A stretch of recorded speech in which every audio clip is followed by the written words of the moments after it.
Meanwhile, next week, while is going to be a week of celebration for both Hindus and Muslims, there's Navratri and Eid, but there could be some communal tensions too. Even in Delhi, illegal meat shops are on the radar of the agencies, and also while a BJP Neta is demanding that one, meat shop should be closed, but also namaz on the streets shouldn't be allowed because it hampers commuters and there are traffic snarls. In Uttar Pradesh, a sitting minister is demanding meat shops be shut during the festival in Delhi. BJP MLA Karnail Singh has written to the cops as well, asking for that restriction. Delhi Minister Parvesh Verma says no illegal meat or fish shop will be allowed and orders will be issued to crack down on illegal vendors. But the Aam Aadmi Party has hit out at Rekha Gupta government. They are claiming BJP is now abusing Muslims despite the party leadership on one side giving Saugate Modi kits to poor Muslims and then closing these shops and telling them not to offer namaz prayers. In Uttar Pradesh, Minister Kapil Agarwal put out a diktat. He's clearly on camera demanding that the meat shops be shut for 10 days during Navratri, during which the Eid festival also comes in. To this, Samajwadi Party Chief Akhilesh Yadav is saying this is hypocrisy because on one side, why have you kept the liquor shops open? Here, more on what's the political showdown now regarding the next week's celebrations.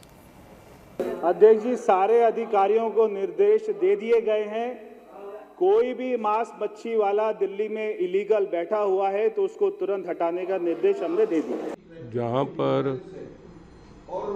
नमाज पढ़ी जा रही है तो निश्चित रूप से नमाज जो सड़क पे पढ़ी जा रही है, नमाज पढ़ने में किसी को कोई इतराज नहीं। सिर्फ इतराज है कि उस टाइम कोई स्कूल की बस, कोई एम्बुलेंस और आम आदमी को भी उसकी कठिनाई नहीं होनी चाहिए। ये जो पवित्र दिन है, 9 दिन जब हिंदू इतनी साधना के साथ रहना चाहता है और पूजा पाठ करना चाहता है, तो मैं चाहता हूँ, या पूरा देश भी ये चाहता है, या हिंदू समाज ने जिनने मांग की है वो भी ये चाहते हैं कि जब हम लोग कहते हैं कि ये गंगा जमनी तहजीब है, ये सर्वधर्म समभाव का देश है, तो अब मौका है कि हिंदुओं की भावनाओं का सम्मान करो, कि वो इस सनातन के इस पर्व का अगर वो सम्मान करेंगे तो सनातन उनके पर्व में भी सम्मान करेगा। और इसलिए अगर 8 दिन 9 दिन अगर कोई मीट मांस नहीं खाएगा तो कौन सा मुसीबत में आ जाएगा, 8 दिन अगर मीट मांस की दुकानें बंद भी रहेंगी तो कौन सा संकट आ जाएगा। एक तरफ तो नरेंद्र मोदी जी ने कहा है कि सौगाते मोदी बांटना पड़ेगा। देवेंद्र फडणवीस से लेके जो बीजेपी के मुख्यमंत्री हैं, चंद्रबाबू नायडू, चिराग पासवान, नीतीश कुमार, सब तो इफ्तार पार्टी कर रहे हैं और भाजपा के लोग गाली दे रहे हैं। तो गले लगाना है कि गाली देना है, पहले बीजेपी स्पष्ट कर दे। बीजेपी वालों के जो रेस्टोरेंट हैं दिल्ली के अंदर, जिसमें मीट भी मिलता है, मुर्गा भी मिलता है, फिर मछली भी मिलती है, वो बंद होंगे। खाली ठेलिया वाले को 2 थप्पड़ मार के बहादुर बनना है भाजपाइयों की। अगर हिम्मत है तो नरेंद्र मोदी जी से बोलें कि भाई जितने भी यहाँ पे विदेशी जो एम्बेसीज हैं उनको बंद कराया जाए। भाई आपकी सड़क है, प्रॉपर्टी सरकार की है, तय करे सरकार। और मुसलमान को भी समझना चाहिए कि सड़क पर नमाज नहीं हो सकती, क्योंकि सरकार ने मना कर दिया। किसी की भी जगह पर आप नमाज नहीं पढ़ सकते जब तक आपको उससे इजाजत ना हो। लेकिन छत के ऊपर, छत उनकी प्रॉपर्टी है क्या? छत उनकी प्रॉपर्टी नहीं है। छत के ऊपर नमाज नहीं पढ़ेंगे तो कहाँ पढ़ेंगे अगर भीड़ हो जाएगी? ये वो तय करने वाले कौन हो गए कि नमाज कहाँ पढ़ें कहाँ नहीं पढ़ें? दिल्ली के अंदर जहाँ तक मैं महसूस करता हूँ, सड़कों पे अब नमाज नहीं होती है पिछले काफ़ी टाइम से। अगर कहीं नमाज सड़क पे होती है तो वो मजबूरी वश होती होगी। अगर मस्जिद में जगह नहीं है, रमज़ान का टाइम चल रहा है, तो कुछ जगहें होंगी जहाँ आ जाती होंगी। भाजपा के नेताओं को कोई काम नहीं है। इनको सिर्फ एक ही काम है कि एक नेता कहता है कि मीट की दुकानें बंद कर दी जाएँ, एक नेता आगे कहता है कि नमाज से दिक्कत होती है, किसी को अजान से दिक्कत होती है।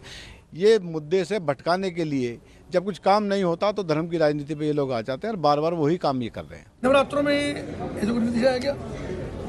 निर्देश सामान्य रूप से मंदिर के आसपास और ये जो भी है रास्ते में बंद कराइए, उसको बंद कराइए सकते। 9 दिन में नवरात्रों में कोई मीट की शॉप नहीं खुलेगी, ठीक है ना? सत्य कराइए, उनको बुला के बात करिए, ठीक है ना? चलिए सर, दुकान नहीं खुलेगी। ये तो योगी जी का पार्टी टाइम है हमारे और आपके लिए। ये पार्टी टाइम हमारे आपके लिए योगी जी ने शुरू किया है। और बताइए आप, हमारे नवरात्र के समय पर कैसी सरकार है बताओ। अब आप कहोगे कि ये विरोधी सरकार है कि नहीं है? बताइए, नवरात्र के समय पर भारतीय जनता पार्टी क्या कर रही है, क्या योजना लेकर के आई है कि 1 बोतल के संग 1 बोतल शराब फ्री। योगी जी को ये नहीं पता कि नवरात्र शुरू होने जा रहे हैं। हम किसी के नमाज अदा करने को या न करने के विरोधी नहीं हैं।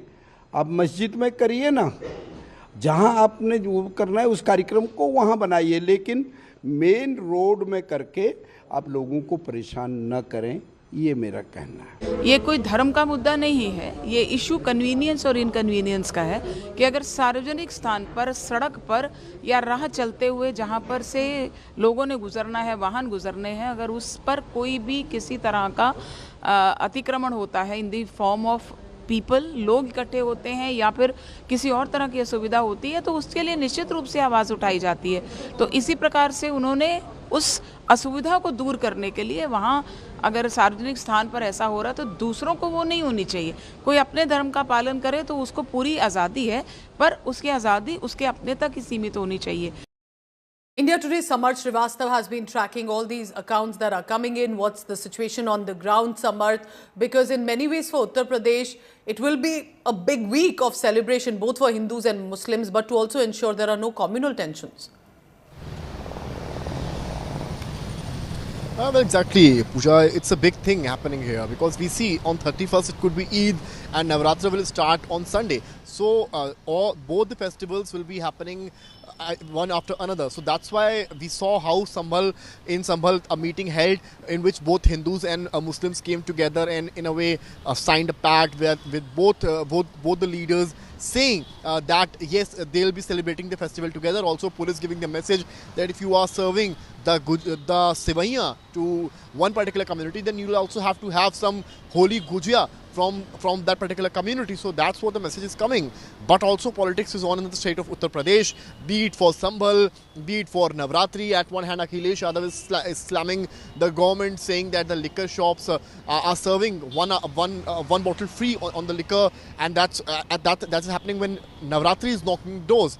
While on the other hand, UP government minister Kapil Dev Agrawal is calling off to shut down the shops of meat during the 9 days of Navratri, asking the SP from this particular district. So that's what's happening out here, because Navratri and Ramzan are both happening at the same time, and Eid will be on 31st. Looks like, yes, Samarth, from what you're telling us, this is still in discussion. No immediate answer or decision or order has come out on this. But remember, Monday and Tuesday are the two big days for Eid and Navratri. So how both Uttar Pradesh and Delhi government will go ahead with it. Thank you very much for now, Samarth, for the latest.